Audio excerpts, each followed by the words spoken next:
Ja, hi. Ihr seht hier kein Logo, aber ich bin von Bildvergnügen. Kennt wahrscheinlich der ein oder andere. Wenn nicht, halb so wild. Es geht ja hier heute Abend nicht um meine Marke, sondern es geht hauptsächlich darum, wie wir Social Media machen. Und genau, ich mache Social Media auch irgendwie, seit ich das iPhone 4 habe. Und ich bin in letzter Zeit von Social Media ziemlich arg gestresst, deswegen ich euch diese Liste hier vorbereitet habe. Warum ich Social Media scheiße finde. Wir fangen an mit Snapchat. Ziemlich einfach. Snapchat, ihr kennt den neuen heißen Scheiß aus Amerika, die total individuelle App, mit der ich irgendwie Bilder verschicken kann, die sich wieder löschen oder auch nicht, und mit denen ich irgendwie mit meinen Freunden aus Amerika, weil dort ist der Scheiß ja schon viel länger, kommunizieren kann. Und ich hab's gefeiert. Ich habe Snapchat geliebt. Ich habe alles, was Snapchat, was ich gemacht habe, so sehr, dass irgendwann meine Eltern, meine damalige Freundin und meine besten Kumpels gemeint haben so: Alter, du bist jetzt wie ein pubertäres Kind, hör mit dem Scheiß auf. Okay, ich fand's cool, aber irgendwie ist es jetzt anders. Jetzt postet mein früherer Kollege über Hello Bild Fotos von Barbara Schöneberger. Die Stories des Snapchatters des Jahres, Richard Gutjahr, sind so ein bisschen möchtegern cool und laut Gerüchten vorproduziert. Und wenn ich dann spätestens beim inhaltslosen Gelaber von irgendeiner Modebloggerin, die während ihrem Morgengeschäft ihre Snapchat-Gedanken teilt, dann ist es für mich zu viel. Finde ich scheiße.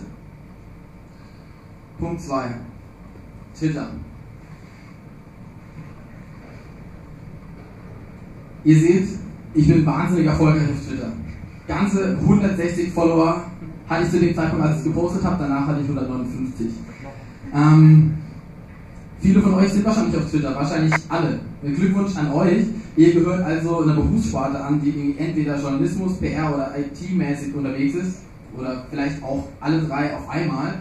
Aber meistens beweihräuchert man sich auf Twitter irgendwie auch so ein bisschen selber oder ist extrem politisch, aber nur in seiner Bubble und trägt es eigentlich auch nicht da raus. Also mir als Newsempfänger bringt es relativ wenig, denn was auf meiner Timeline, was auf meinem Feed passiert, ist eigentlich hauptsächlich, dass große Medienmarken mit irgendwelchen RSS-Feed-Bot-Posts meinen Newsstream vollballern und zwischendurch irgendein Influencer den neuesten heißen Scheiß aus Amerika irgendwie teilt. Okay, aber das bringt mir irgendwie wenig, denn ich, ganz ehrlich, schalte ab, wenn ich nur mein Twitter-Feed öffne. Es sei denn, ich habe natürlich einen extrem schlauen Gedanken zu irgendeinem brandheißen Thema, was ich unter Hashtag Y dann irgendwie verteilen kann. Okay, dann natürlich nicht, weil vielleicht greife ich dann irgendwie 5 Fakes ab. Okay, dann kommen wir natürlich zu unser aller Liebling, Facebook. Dass ich auf Twitter 160 Follower habe, interessiert sehr viele Menschen in meiner Berufssparte. Ich bin Journalist, natürlich. Aber was ich auf Facebook an Freunde habe, interessiert niemanden. Dort habe ich über 1100 Freunde, aber das interessiert niemanden, weder in meinem Bewerbungsgespräch noch auf Social Media Events wie diesem hier. Also, warum auch? Es sind ja keine Branchen-Nerds, die dann irgendwie mit ihrem Follow mir ihren Respekt unter Kollegen zollen. Also, Facebook, das Freundschaftsnetzwerk von 1, besteht heute hauptsächlich aus Videos, GIFs, Nazis und Veranstaltungseinladungen. Jeder hasst Facebook. Die Tagesschau hasst Facebook. Ich hasse Facebook. Obwohl ich jeden Tag damit arbeiten muss. Es macht mich eigentlich einfach nur krank, wenn ich durch meine Timeline scrolle und irgendwie verzweifelte Versuche von Kollegen sehe, die da irgendwie verzweifelt versuchen, Traffic auf ihre Seite zu kriegen. Und meistens sind es Menschen, die mir an Alter und Erfahrung und Fähigkeit weit überlegen sind. Aber auf Facebook ist es eben kein Erfolgsgarant. Facebook will flachen Humor, siehe DJ Frank. Facebook will tonnenweise Hass, Jan Böhmermann und Videos. Alles andere ist Facebook eigentlich ziemlich egal. Aber wir benutzen es natürlich trotzdem täglich. Der nächste, mein Lieblingspunkt, Google. Also, Google erscheint einem, sagen wir mal, den Standard-User, von dem wir hier ausgehen, erscheint ihm so lange als reine Wikipedia-Eintragssuchmaschine, bis man SEO verstanden hat. Und an dem Tag, an dem man SEO verstanden hat, steigert sich die Abhängigkeit eigentlich ins Unermessliche. Und in harten Zeiten würde man einfach alles dafür tun, in den Top 5 Suchergebnissen bei Google aufzutauchen. Denn dann bekommt man Klicks. die man von Facebook nicht bekommt, obwohl man sich dafür den Arsch abarbeitet. Okay, dann haben wir da noch bei Google Plus. Google Plus kennt jeder, nutzt keiner, aber ist irgendwie so das in den Brunnen gefallene Kind von Google anscheinend. Aber wenn man mal genau hinschaut, ist es eigentlich völlig klar, warum Google Plus nicht funktioniert, weil Google hat es auch einfach nicht nötig, dieses Ding zu betreiben. Also, die haben YouTube. Und auf YouTube werden pro Minute 400 Stunden Videomaterial hochgeladen. Also, davon interessiert mich zwar nur von diesen 400 Stunden irgendwie Musik und alte Harald Schmidt Videos, ich frage mich nicht, warum Harald Schmidt, ist aber so, dass ich irgendwie mir trotzdem denke so, warum wird das Fernsehen dann von YouTube und Streaming-Portalen ausgeschaltet, wenn ich es kaum gucke? Ja, weil ich wahrscheinlich einfach nur komisch bin auf YouTube, aber der Rest der Welt anscheinend nicht. Und dementsprechend verliert das lineare Fernsehen natürlich vollkommen und der Stecker des Koma-Patienten lineares Fernsehen ist schon längst gezogen. Aber trotzdem ist YouTube irgendwie so das krasseste GEMA-Opfer. Ich will Musik sehen, also GEMA-Opfer. Jedes dritte Video ist irgendwie gelöscht oder nein, ich darf es nicht angucken, weil und was weiß ich, dass irgendwie YouTube mich so arg nervt, vor allem mit der ständig aufploppenden Werbung, wenn ich gerade auf einer Hausparty mache, ich muss den nächsten coolen Track reinschieben, dass für mich YouTube rausfällt.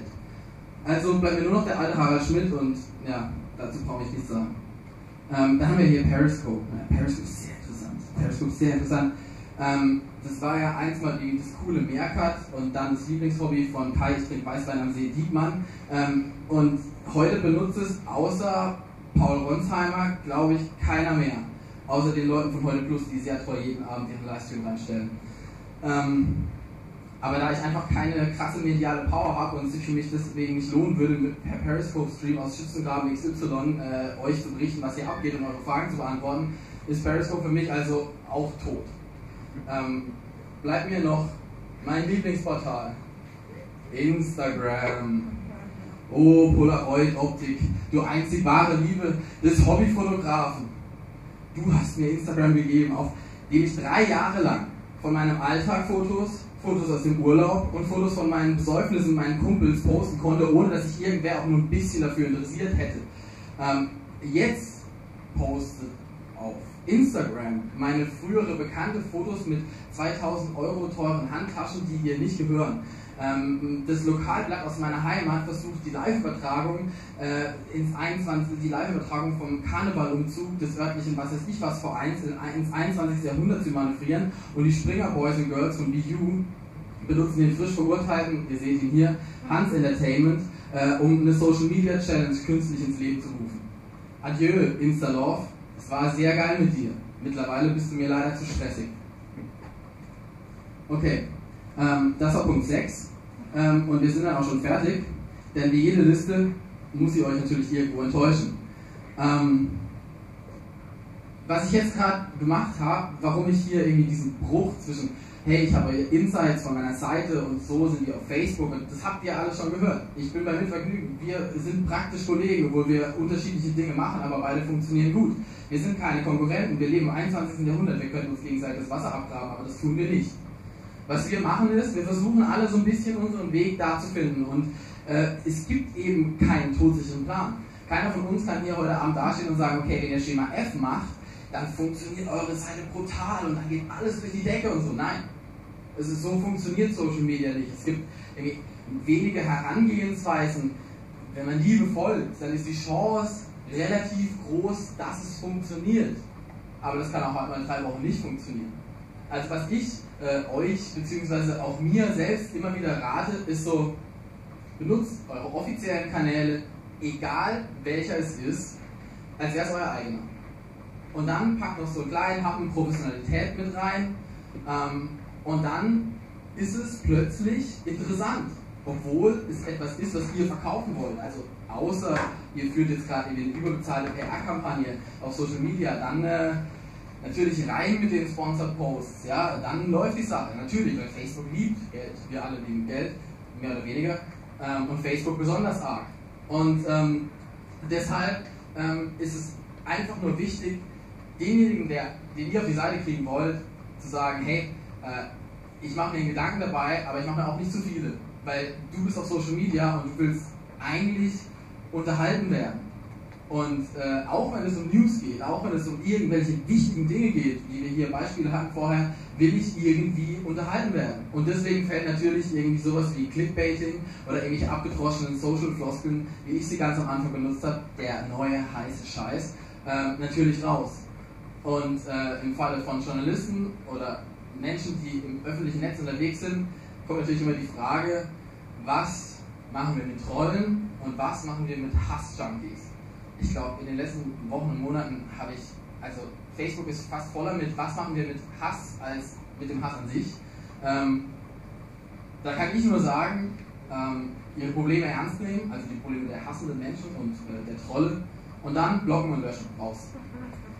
Denn nur so kann man es schaffen, dass die halbwegs bei Verstand gebliebenen Menschen eure Produkte, eure Seite wieder ohne Kotztüte in der linken und Maus in der rechten Hand benutzen können.